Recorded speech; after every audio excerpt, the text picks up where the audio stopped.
At the top tonight, we start with breaking news. A man accused of recording local high school students as they undressed, now under arrest. We know that San Antonio police arrested that person tonight. This incident is connected to Holy Cross High School. Yesterday, we had told you that a 34-year-old man who worked at the school had been fired for allegedly recording students as they changed. Our Daniela Ibarra is at the San Antonio Police West substation, and she's going to join us at some point during the newscast with details of this arrest. But for now, we'll go here. Tonight, neighbors are screaming for help. Last week, a man was hit and killed while crossing South General McMullen, and people feel unsafe walking along that area. So they tell the night team's Avery Everett that they want the city to do something.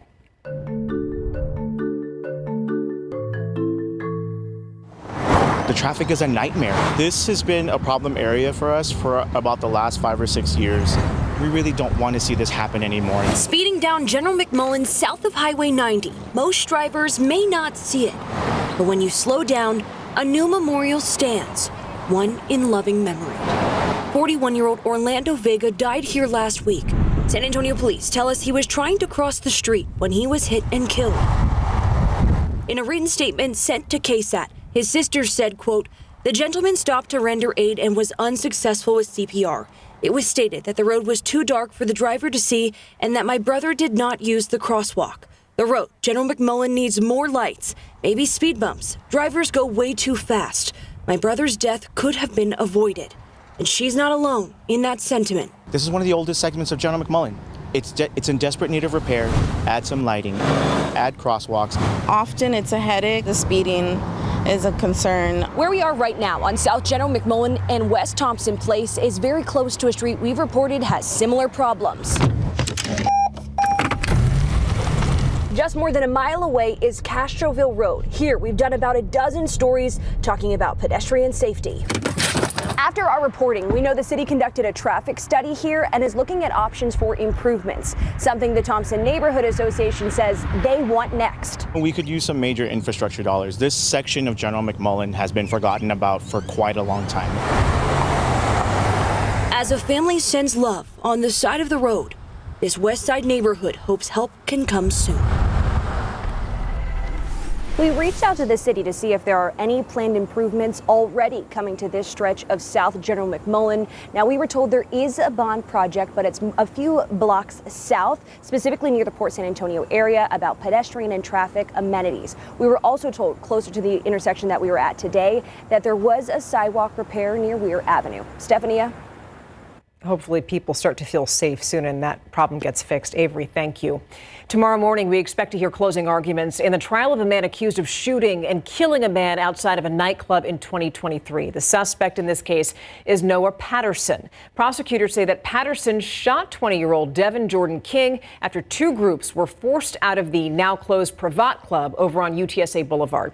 Investigators say that a fight that started inside that club spilled out into the parking lot, and that's when that shooting happened.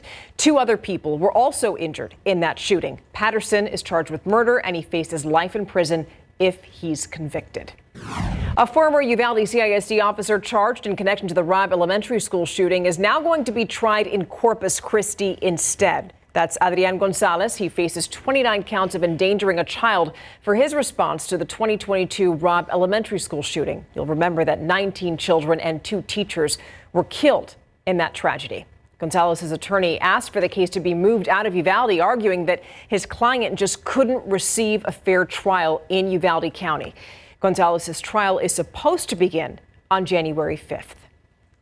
Talk about unity tonight. San Antonio Police Chief William McManus says that more than 400 neighborhood groups signed up to hold events aimed at promoting stronger relationships with law enforcement. That is, after all, the idea behind National Night Out. So we went there. We visited a West Side neighborhood earlier today to see how they celebrated. And it looks like everybody had fun. People enjoyed music and food and also got to hang out with local police officers. I love it. You know, they have the resources here, different resources, letting people know what's out there, the help that's out there, and it's free. And you get to enjoy it with your kids. So it's fun. I mean, I love the idea of it. So that's the point, you know, having a fun, relaxed setting so that people meet the officers in their own communities. And the goal here is for everybody to work together to fight crime. Maybe you didn't get rain tonight, but I am hoping that this next story is going to make you feel proud.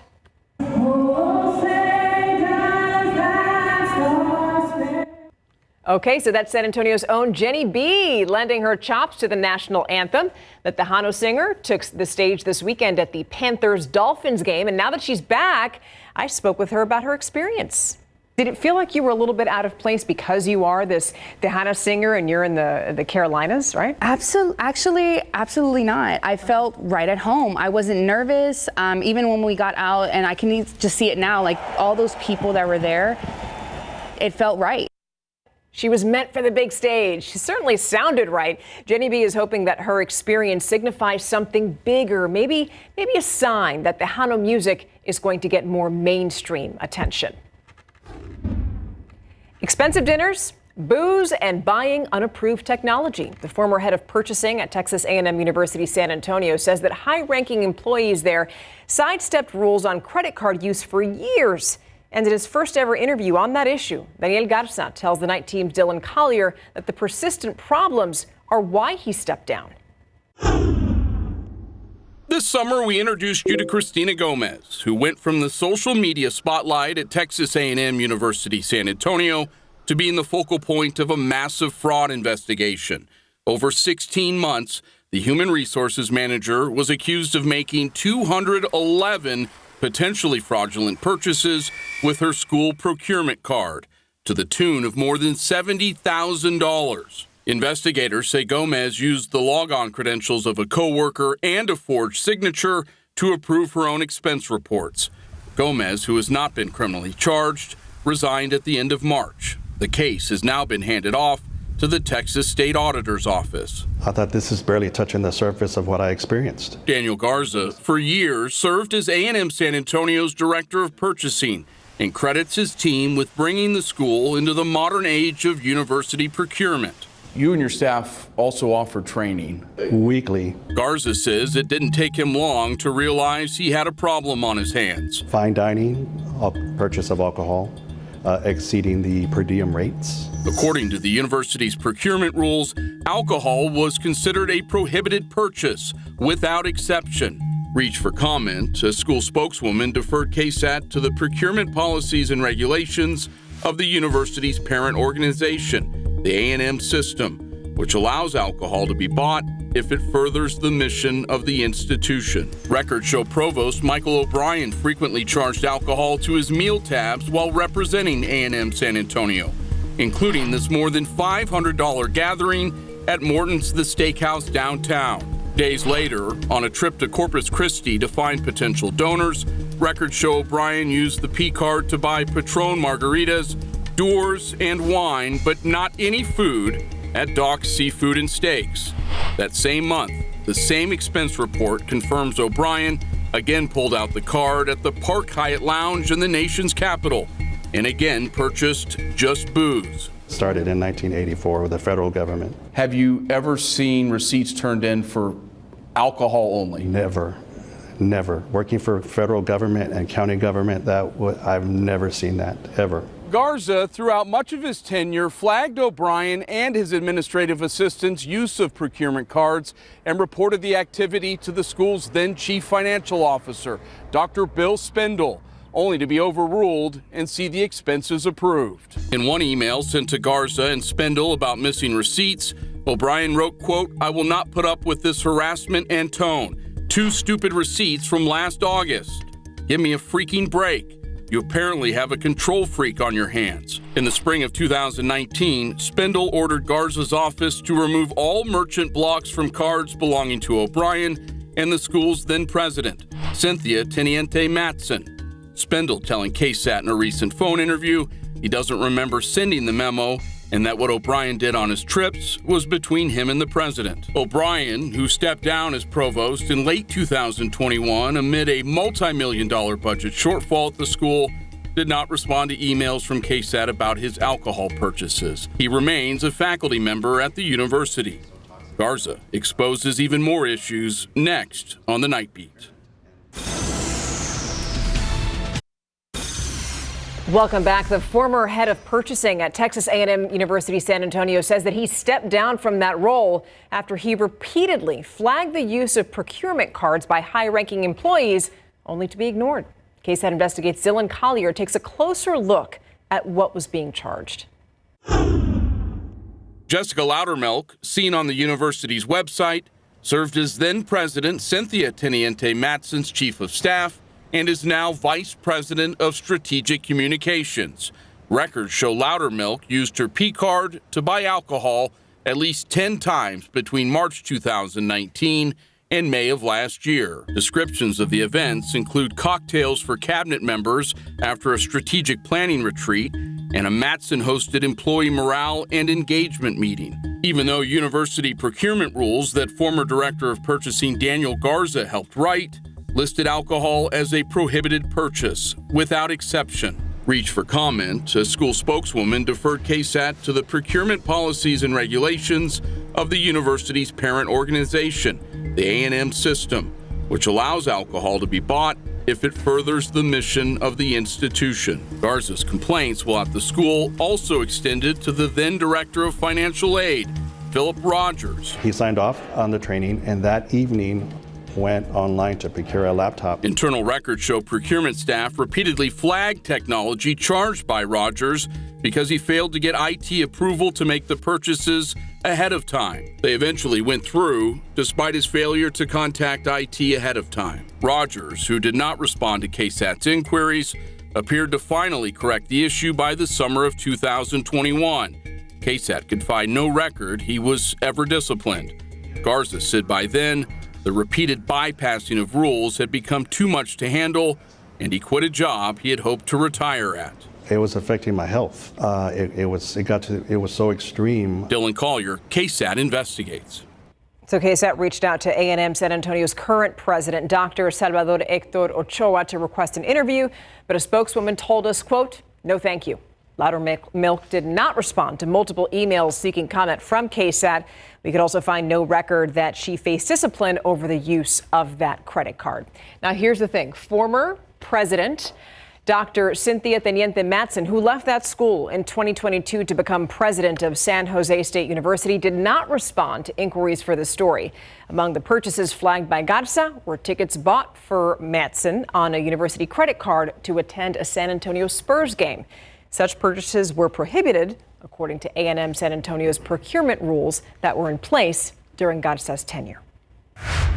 So now we're going to switch gears and go back to the breaking news that we told you about at the top of this newscast. A coach accused of recording local high school students as they undressed, now under arrest. San Antonio police arresting him tonight, and he's being taken to the Bexar County Jail right now. Our Daniela Ibarra now joins us live from the San Antonio Police West Substation with the details. Daniela. Yes, Stephanie, police are now taking 34-year-old Armando Flores to jail right now. Police say that he is charged with invasive visual recording. And I want to show you some footage of the school. We were there yesterday talking with parents about this because on Thursday, San Antonio police said that they were called out to the school for a report of invasive visual recording. We now know tonight, after police told us, they were called out there because a student reported to a staff member who actually worked with Flores that Flores said that there was a camera in the office. So the staff member says that she noticed it in an alarm clock, hidden it in an alarm clock, and there was actually an SD card in the back of this alarm clock. That staff member, according to police, plugged that SD card into her computer and saw an image of herself unclothed. There were also images of other people, but police say it's not clear if they were clothed or not. And yesterday, the school told us that the video is kind of blurry, so they didn't know if there were students on there or who the students might have been. And that staff member says that she reported it to police. That happened on Thursday. And so San Antonio police says that they got a warrant. That way they could get evidence from Flores' phone, from his computer. And so now he's being taken to jail right now. So, Stephanie, I'll send it back to you. All right, Daniela, thank you so much for giving us that live update. All right, switching gears right now. I hope that those of you who were praying for rain got it. I'm sure there are a lot of disappointed people around San Antonio tonight because our lawns definitely are looking a little bit thirsty, but You didn't get rain today. I mean, I don't know what to tell you, Adam. A very, very slight chance tomorrow, and that's the main headline here. 10% chance tomorrow, then dry. The primary change in the days ahead will be some slightly cooler mornings back down in the mid-60s, which is where we should be by Friday through the weekend because we have some lower humidity. But there's actually a lot to talk about and a lot going on. First of all, the rainfall totals from today. Some places really hit the jackpot given under these circumstances and where all the rain's going to be. It's not going to be far from us in the days ahead. We'll get to that in a moment. First, how much rain fell? You go just west of San Antonio into the hill country. Near Pipe Creek, about 0.7, between Bandera and Lake Hills, 1.1 inches. And in northern Medina County, about 1.5 inches estimated by Doppler radar. Even locally, right along 1604 on the far north side, where it's all under construction, between 1/10 to 2/10 of an inch, Clark High School, a brief little splash at about 0.04 of an inch. And some decaying showers near I-10 east of Hallettsville that are falling apart. They're a little bit closer to Katy, actually. Notice as we get into tomorrow, mixture of sun and clouds, and between 2 p.m. and 8 p.m., a few pop-up showers and brief downpours. Not as much coverage as what we had today. Just about 10 to 20% of South Central Texas getting in on some of that action. So that 10% chance tomorrow, and then it's dry. Now let's talk about our pattern and where the moisture is going to be. The upper level heat high, and it's going to keep us above average in the low 90s. The heat high is going to be parked overhead. And the significance of this is that there's going to be abundant Pacific moisture that gets pulled into the lower 48 here, but that upper level heat high is going to pull it into Arizona and New Mexico. A lot of tropical activity and deep tropical moisture in the Pacific, just off the coast of Mexico. And that's going to translate to some heavy rainfall in parts of Arizona and New Mexico, even West Texas and the Panhandle, getting some of that action in the days ahead, especially West Texas and the Panhandle by early next week. But keep in mind, Arizona, New Mexico, they're in drought too. So a good 2 to 6 inches of rain in those states is welcomed for them. I mean, we know the feeling, don't we? So Hurricane Priscilla, Category 2, this is heading northward. It's just southwest of Cabo San Lucas, heading northward and weakening, but it's that remnant moisture, the available moisture and rain-making energy, and then another system right behind it that's going to pull that rain close to us, but keeping it in West Texas and the Panhandle through Arizona. And we have Tropical Storm Jerry, the newest system in the Atlantic. This is likely to stay out to sea. Its track most likely taking it toward Bermuda and then pushing it off into the North Atlantic. An upper trough, upper disturbance is going to steer it away from the east coast of the U.S. 71 tomorrow morning, 86 at noon, 90 for the high temperature. Today we were 93. Tomorrow right near 90, and I think several locations making it into the low 90s. Again, Floresville, Nixon, Smiley, 93, Bandera, 92, Comfort, Bernie at 88. And then the lower humidity to look forward to Friday through the weekend, so the evenings will be nicer, even for light the night. Saturday at the Rocket Lock and Tear. A lot of us at KSAT will be there. Danielle Ibarra, she'll be emceeing it. Anyway, beautiful evening for that on Saturday. We'll be back to sports and Larry Ramirez in just a moment. Size, a lot of size, and it'd be interesting. You know, you play with different lineups. Guys get used to playing with each other. I think it's going to be a huge advantage for us as the season progresses. But you know, I'm looking forward to see them two play together more as the year progresses. The Rook Carter Bryan is all about the Spurs' two 7-footers, Victor Wembanyama and Luke Cornett, in Big Board Sports. Spurs big man Victor Wembanyama put on a show last night in his first NBA game since February after he was shut down with a blood clot in his shoulder. Wemby locked 16 minutes and he had 9 points, 10 rebounds, 7 assists and 3 block shots, and he went 3 for 3 from the field. His fellow 7-footer Luke Cornett scored 16 points in his Spurs debut. Dude went 6 for 6 from the floor and he had 4 boards. The Spurs picked him up for several reasons, including pairing him with Wemby on the court at the same time. There was always a level of playing Victor with another bigger person without getting too down the rabbit hole.